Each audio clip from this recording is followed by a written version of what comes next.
नमस्कार, बहुत स्वागत है आपका स्वराज एक्सप्रेस देख रहे हैं आप। आपके साथ मैं हूं कृतिका मिश्रा और बुलेटिन की शुरुआत करेंगे बड़ी खबर के साथ, जहां जग्गी हत्याकांड मामले में सुप्रीम कोर्ट में आज सुनवाई होना है। सीबीआई अपील, अनुमति और हाईकोर्ट के फैसले को लेकर आज सुनवाई होगी। 6 अप्रैल को हाईकोर्ट ने उम्र कैद की सजा सुनाई थी, जहां आपको बता दें कि 2003 में राम अवतार जग्गी की हत्या कर दी गई थी, जिसके बाद से लगातार ये मामला तूल पकड़ते गया और 28 आरोपी बनाए गए थे। लेकिन यहाँ आपको बता दें कि अब इस मामले ने एक बार फिर तूल पकड़ा है, जिसमें अब आज इस पूरे मामले को लेकर सुनवाई होगी, जहां हाईकोर्ट को चुनौती दी गई थी और उसके बाद अब इस पूरे मामले को लेकर आज सुप्रीम कोर्ट में सुनवाई होना है। सीबीआई अपील, अनुमति और हाईकोर्ट के फैसले को लेकर आज सुनवाई होगी।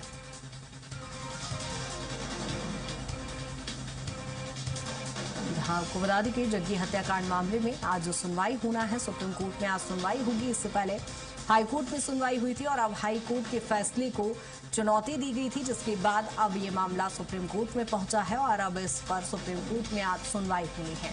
सीबीआई अपील, अनुमति और हाईकोर्ट के फैसले को लेकर आज सुनवाई होगी।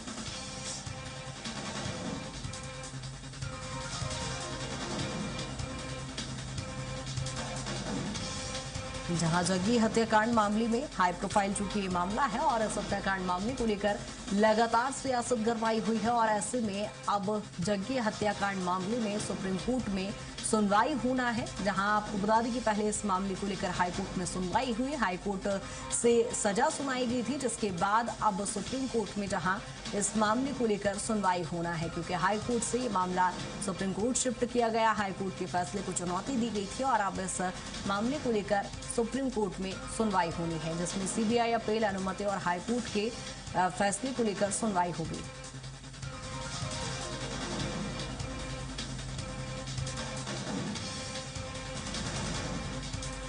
और इसी पर ज्यादा जानकारी के साथ राहुल अग्निहोत्री हमारे साथ जुड़ गए हैं। राहुल, जग्गी हत्याकांड मामले में आज सुनवाई होना है।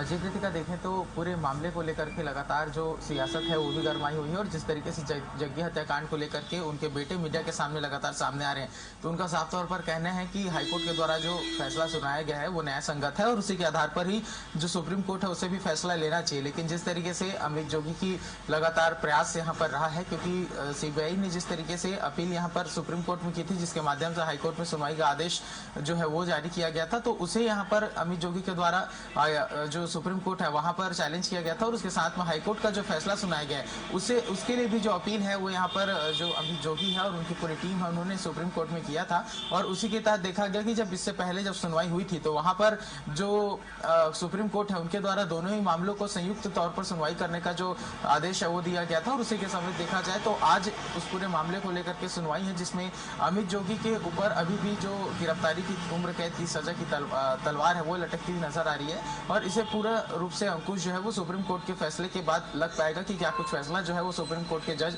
इस पूरे मामले पर देते हैं। और देखा जाए तो पिछले दिनों 6 अप्रैल को जिस तरीके से हाईकोर्ट ने पूरे मामले पर सुनवाई करते हुए जो अमित जोगी हैं उसे उन्हें दोषी करार देते हुए जो उम्र कैद की सजा दी थी, तो छत्तीसगढ़ के इतिहास में पहली बार ऐसा हुआ था कि कोई राजनेता है जिसके खिलाफ इतना गंभीर मामला आया हो और उसे उम्र कैद की सजा दी हो। तो एक अनोखा जो मामला है वो यहाँ पर राजधानी रायपुर से निकल करके आया था, छत्तीसगढ़ से निकल के आया था। और जिस तरीके से सुप्रीम कोर्ट में सुनवाई होनी है तो वहां से कुछ देर बाद स्पष्ट हो पाएगा कि जग्गी हत्याकांड मामले में अमित जोगी को राहत मिलती है या फिर उनकी जो मुसीबतें हैं वो और भी अधिक बढ़ती है। हाईकोर्ट का जो फैसला है उसे जो सुप्रीम कोर्ट है वो कायम रखता है या फिर निरस्त कर देता है। ठीक है राहुल, कहीं ना कहीं ये फैसला बड़ा होगा और इस पर नजर बनाए रखिएगा। अपडेट भी आपसे लेंगे। बहुत शुक्रिया तमाम जानकारी के लिए।